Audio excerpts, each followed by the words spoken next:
Good morning, everyone. I'm Bobby Spiegel, President, CEO for the Corona Chamber. I'm excited to be here today. I know the slide that's up there shows Jeff Gibson, our legislative advocate. Since the system is, as far as Sacramento is, they're non-operational today. They're not in session this week. And so Jeff is taking some extra time, duly noted and needed.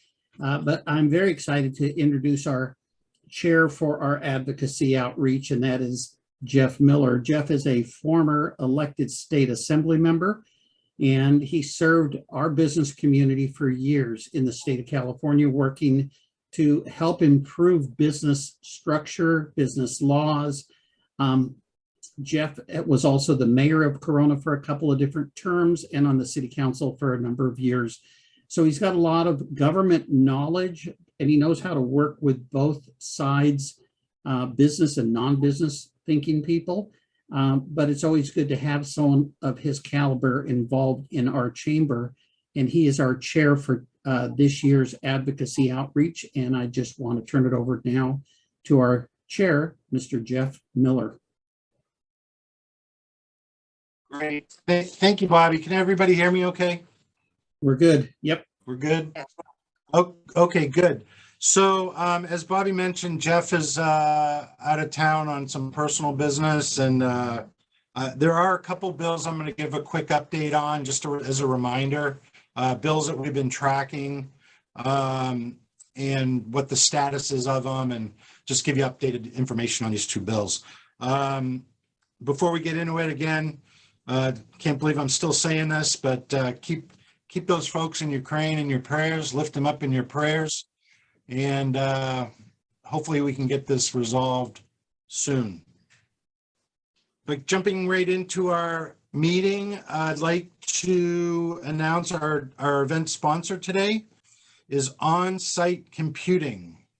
There's the graphic. On-Site Computing gives IT services to small and medium businesses in California and remote cloud services to businesses throughout North America and Asia. Their goal is to help business use technology to run more efficiently, become more competitive, and better serve their customers. They offer over 15 different types of its service, all of which are fast and reliable. Thank you, On-Site Computing, for sponsoring this meeting. Next, just note the little chat button at the bottom of your screen. If you have any questions of us or the chamber host, just click the chat and send them on in so we can answer them. I'd like to introduce our Vice President of Communications for some announcements, Stephanie Shapiro. Thank you so much, Jeff, and good morning, everybody.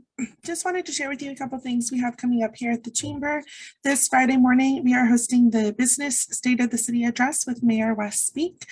This is part of our Good Morning Corona monthly membership meeting and program. All are welcome to attend. We are excited to announce that we are sold out of exhibitor spaces, but we do have spots left for individuals to attend, come network, hear what's going on in the business community, and meet some new folks and build those business relationships. So you've got another couple days to make your plans, and we hope to see you all there. And the last thing I wanted to share about is coming up next month, our annual Golf Classic. This is one of those times where you can have fun, have a great time in a relaxed setting while you build your relationships with people in the business community. We also, it's almost like two events in one. So we do have some opportunities for you to be out on the course and participating that day, and our professional staff here can help with any questions on that, either Robert or Tammy. And then post golf event, the banquet gets rolled into a public night out. So it's part golf banquet, part night out for you and your friends, and it's called our Twilight Celebration. So we are doing a night of comedy and magic. We will have some delicious food, some great entertainment as well. We will have auctions and all sorts of stuff that you can take home with you that night. So we do have discounted tickets and tables available. We have an opportunity to sponsor this event and get your business name out there. And if anybody would like more information on this, we are happy to continue the conversation. So I hope you all have a wonderful day. And I'd like to turn it back over to you, Jeff. Great. Thank you, Stephanie. Before I hand it over to Bobby, I just want to thank, I like to recognize the nonprofits in town that are on our call, and Peppermint Ridge is religiously on our call every week. And we appreciate that, Jim. And feel free to put any information in the chat if you have any upcoming events or anything you want to promote. But please, thank you again for coming. Bobby Spiegel. Yes, sir. Thank you so very much, Jeff. So what I wanted to do was just share with everyone a program that has been brought back. It is our in-person Sacramento Summit. And I'm very pleased to share that we will be doing this May 31st through June 2nd up in Sacramento. You'll see on the slide that's on the screen. It is an opportunity for us to really meet face-to-face with those that are elected. I want to make sure that all of you know that every week you see Brad or someone from Assembly Member Sabrina Cervantes's office, and we so appreciate them plugging in every single week. At the same time, though, I know that people want to engage and meet with the Assembly Member, and so we are going to be up in Sacramento, and we're scheduling as of right now. Nothing has been confirmed for sure on the actual meetings with them, but we are outreaching to both the State Senator Richard Roth as well as Assembly Member Sabrina Cervantes, possibly to do the annual breakfast that we have on June 1st and be able to visit with them face to face and allow you as business leaders to be able to engage and get to know them. They are wonderful people, and they really have our best interest at heart, and it's a good opportunity for us to visit with them. The 2 days that we're there, we arrive on the 31st. It is a packed agenda. That evening, we're going to gather together and have some decision makers and some other individuals that we're inviting to a dinner. It is a no-host dinner. The next morning, again, we're outreaching to invite both the Assembly member and the state senator to a breakfast inside the hotel so that we can just visit with them in two different groups, splitting them up. So one part will be on one side to talk. The senator will be at one set of tables and the Assembly member at the other, and then we'll switch them midway. So everyone has an opportunity to kind of rub elbows and visit and just chat on their individual things, just to learn a little bit more about them. Then we go into the California Chamber's advocacy outreach of what they have, and that's from about 10:30 till 1 o'clock. And there'll be a combination of different speakers, a panel, and some great information being shared through the Cal Chambers organization. When you register through us, that portion is included in your registration fee. And then we also, after that, we have our own summit, just specific for the Corona Chamber. And that will be back at the Hyatt Hotel, and it'll be from 1:30 till about 4:30, 5 o'clock. And we will have various elected officials coming in and representatives to share with us on like a 20-minute to 30-minute segment on each one that comes in. We have representatives confirmed already with the health care and also the RCTC. And it's going to be really informative because transportation is huge for our area as well as healthcare. So those are just two of the things that we're with right now, but we are hoping to get some others that will be able to be introduced down the road here. I did want to mention that that night there is a reception that is also included in our registration. And then the next morning is an early morning breakfast. And that is a salute to the military and a couple of speakers. The president of the Cal Chamber will be speaking, as well as the governor. All of that's inclusive in your membership registration fee of $5.95 per person. If you register online with us before the end of the month, it goes to $4.95. But wait, there's more. If you register by this Friday before the end of the day on the 22nd, that $5.95 drops to $3.95. And so that's just barely covering our costs for things to be able to get everything produced and done for you, for the business community. But we would encourage you all to register in. And then once you register, we will be connecting you to the hotel so that you can reserve your hotel room. That is additional charges for the hotel as well as your transportation to and from and any additional meals that you may be getting. On that the Wednesday, June 1st is a luncheon that's all inclusive as well. So with that, I hope I didn't confuse you too much. Shoot me an email if you've got questions or put it in the chat. We would love for you to join us on that. Jeff, back to you. Back to me. If I can just highlight a couple points. I know some of you on the call have gone up there, even when I was serving. And if anybody wants to share their thoughts about that, feel free. Yeah. I will tell you, when I served, when the chamber came up, it was a highlight of my day, highlight of my week. It was great to have you up there. We were able to talk about what's going on, and you want to see the sausage making, go to Sacramento and you'll see how the sausage is made. So Jeff, that's very nice. You were a very local and vocal person when you were back from Sacramento. You visited with us and it was wonderful. I'd like to just have Yolanda jump on real quick and just share a little bit. She's when she was put in as city council, we didn't get a chance to go to Sacramento. We did one time, I think, with her. But prior to that, she was a consistent traveler representing the YMCA to go up there. So Yolanda, you want to just share a brief moment? Sure, I'd love to.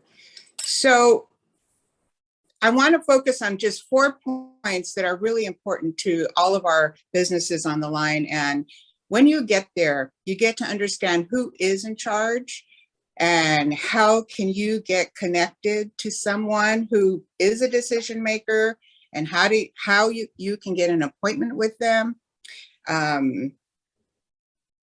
You want to understand the upcoming trends in the state of California and nationally, because all of those will affect your business. And then hot topics that affect your business or your personal life. I know I'm going to give you examples of 4 that affect me now, and I'm going to find out about them when I get there. And it would have affected my YMCA. And that's the border crisis and the fentanyl crisis, gas prices, the Ukrainian crisis and the refugees, how are they being addressed? The California DA and the crime issue.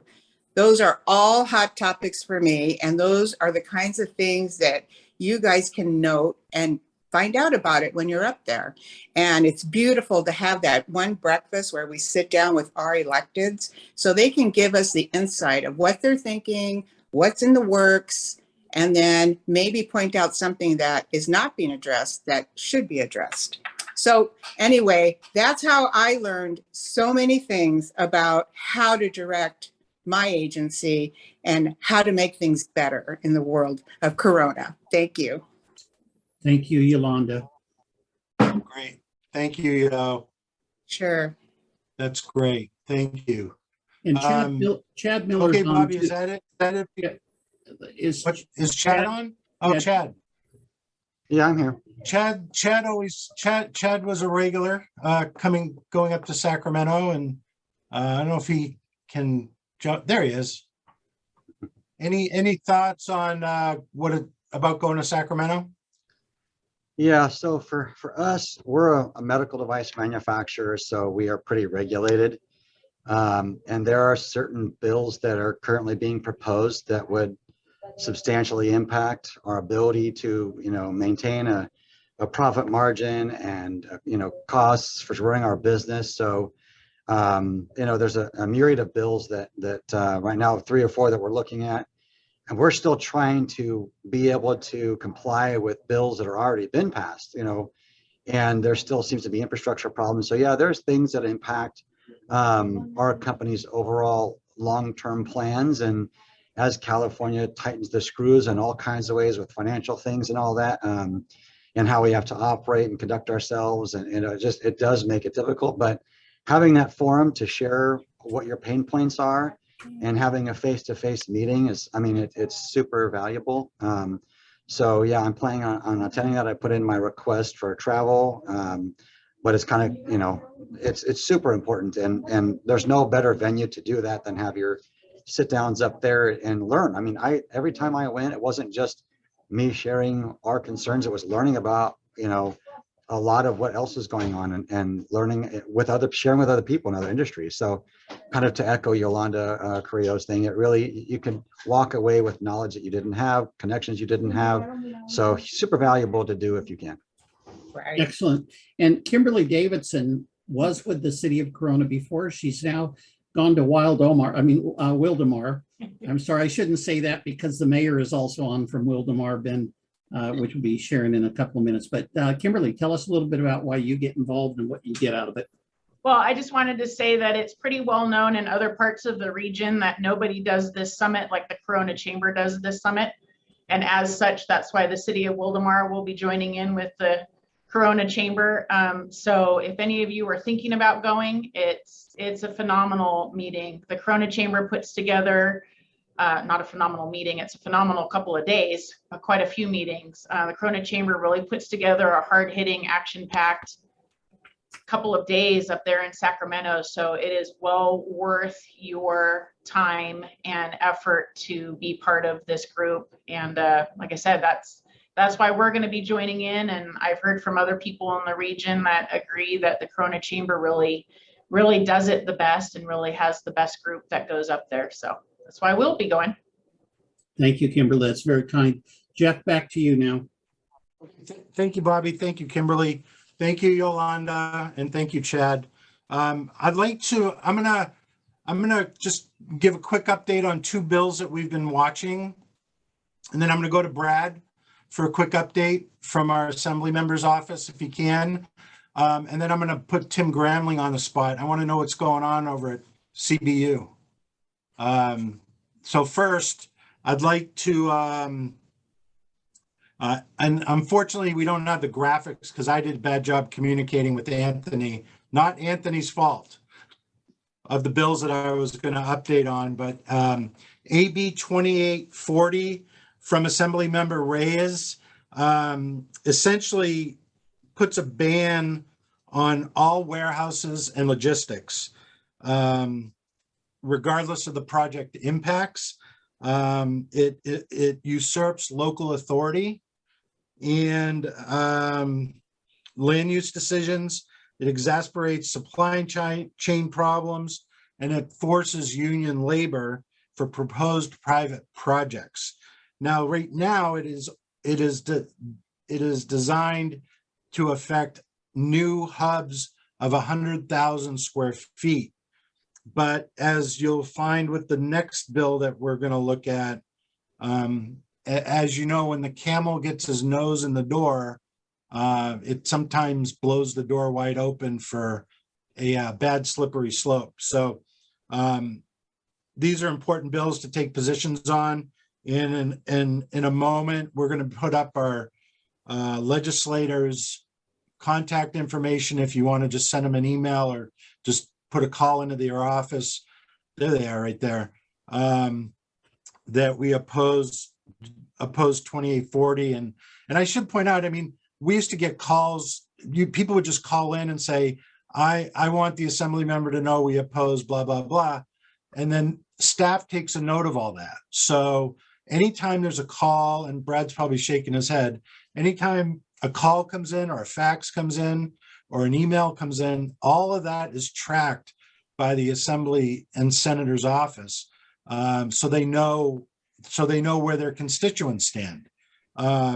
So it doesn't have to be sophisticated. It could just be a quick email or a quick phone call, and then boom, it's logged in, noted, and then you're on record. This bill is still active, and so we're going to keep an eye on it.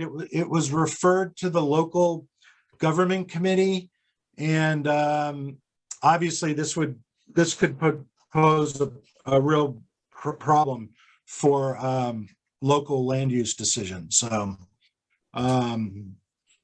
the second bill that we've been talking about is AB 2932 from Assembly Member Lowe.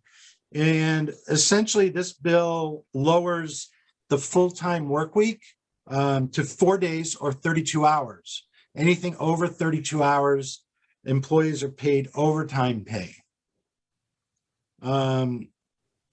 Although this bill right now only affects employers of 500 or more, which I think that excludes everybody on our call, but I'm not sure. Again, when the camel gets a nose in the door, doors get blown right open, and we end up having to deal with this on a whole different level. So it's important to register our opposition vote. This bill is still active, and it was referred to the Committee on Labor and Employment. And so we're going to continue to oppose it and then see as it moves through all the committees, there'll be amendments usually, and hopefully those amendments will help us get an opposition off of the bill and either a neutral position or a support position. So it's important to register your positions with Assembly Member Cervantes and Senator Roth. With that, I would throw it over to Brad West from Assembly Member Sabrina Cervantes' office for any quick updates. Yeah, good morning, everybody. And just bouncing off of what Jeff said earlier, not only do we make sure to record everybody's position on a particular piece of legislation, but I also like to add additional comments as well. So if there's a specific reason why anybody's calling in that they oppose or support a piece of legislation, I like to add that detail just so the assembly member has it when they're reviewing pieces of legislation and deciding how to vote on one. So we really do appreciate your calls. We did recently have our first time homebuyers introductory workshop with the Fair Housing Council of Riverside County and Bank of America. Big success, lots of folks watched it, which were great to see. If anybody happened to miss it or would like to share that resource with someone they know that might be looking to buy a home soon, feel free to reach out. We'd be happy to send that out, and we appreciate the Chamber's assistance in promoting that event. Covering just one bill quickly, we've proposed, the Assembly members proposed AB 2466 this year, which essentially makes changes to the foster youth system, and it explicitly prohibits placing agencies that place children into foster homes from declining to place a child with a qualified family because that one of the parents identify as LGBTQ.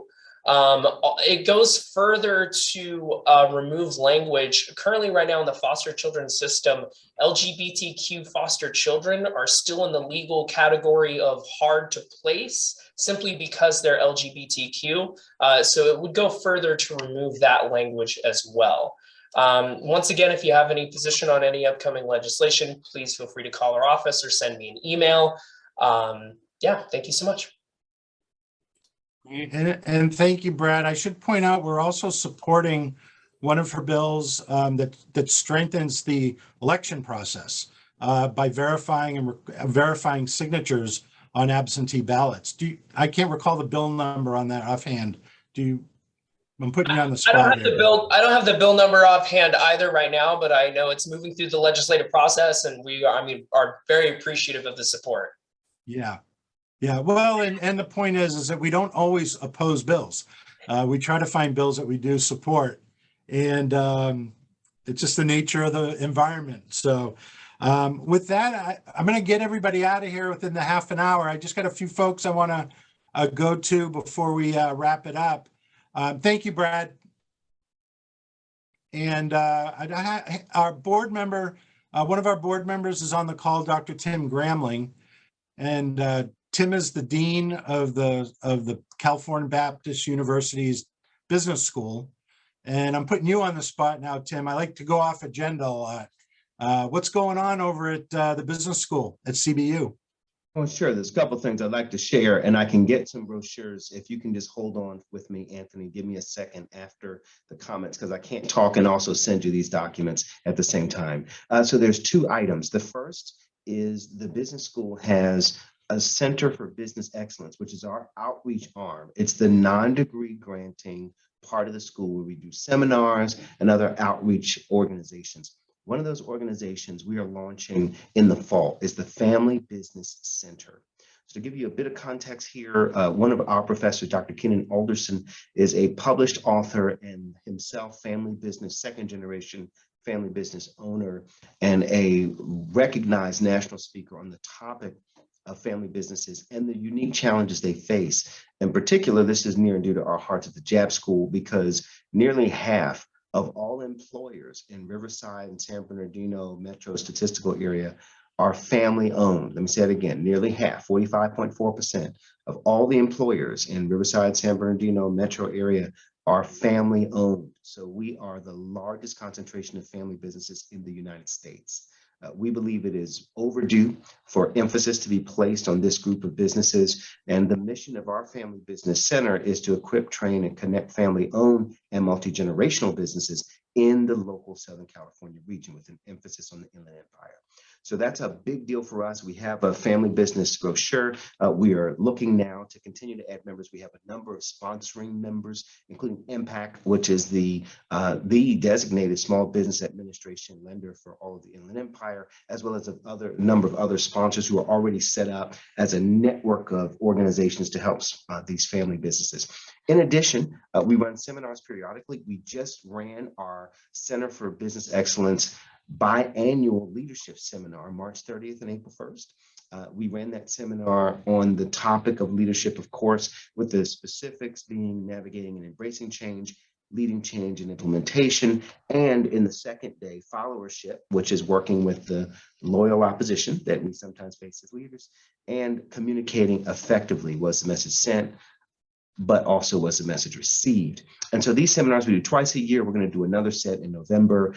We will, as we did this time, let the community know, particularly in the city of Corona and elsewhere, and Wildemar, Marietta, and other areas, to invite them to join us with these seminars. So those are the two major things happening at the business school, and I'll get both of these brochures as quickly as my fingers can get them into the chat. Great. Great. Thank you, Dr. Gremlin. Appreciate the update. You guys are doing great work over there. We need to continue to find ways to collaborate with CBU. So we will look for those opportunities. With that, I would like to just recognize a few folks on the call. And before we jump off, Annette Dumont from the Riverside County Office of Education. Hi, Annette. Anything you got going on over there? Yeah, actually, Corona YMCA is doing a Healthy Kids Day on April 30th from 10 a.m. to 2 p.m. And your Corona Norco Assistance League, which is part of the Riverside Assistance League, is going to be there giving out books and doing reading classes and that type of thing. So it's going to be a great little deal. There'll be all kinds of booths and things for kids to do. And plus they can be tested and all kinds of great things are going to happen. So that's April 30th, Saturday at Corona YMCA, 10 a.m. to 2 p.m. Great. Thank you. From the fine city of Wildemar, Kimberly Davidson. Kimberly, what is your title there? My title is Economic Development Director and Public Information Officer. Okay. Other than great person. I like that. All around awesome person. All around awesome On my person. wall from Melissa Melendez, when she was assembly person, it says Woman of the Year. So I still go with that title, actually. I really like that. I think that's I think that's important. Absolutely. Thank you. And we're also honored to have the mayor of Wildemar on the call, Ben Benoit, and I just want to give him an opportunity to introduce himself and explain why I see his name all over my light posts. Good morning, and thank you, everybody. And this morning, I'm actually joining you from Bermuda Dunes. My apologies, I'm talking a little funny. I had some surgery yesterday for my mouth. I'm sure some of you noticed the whole thing on my lip for a long time that turned out to be a little bit cancerous. So they removed that just yesterday, and they assured me it would be a small little bit. It turned out to be a bigger bit. So anyhow, happy to join you guys today. I am running for auditor controller for the entire county. I'm proud to be doing that. I've been on our city council now for almost 12 years. It's time for me to move forward. And quite frankly, I've been asked by various people to run because of the current incumbent. I won't go into all the negative stuff, but I'll just go into the positive in that I'm being supported by all 28 mayors of the entire county. They have all looked into this guy and agreed that I should be there, not him.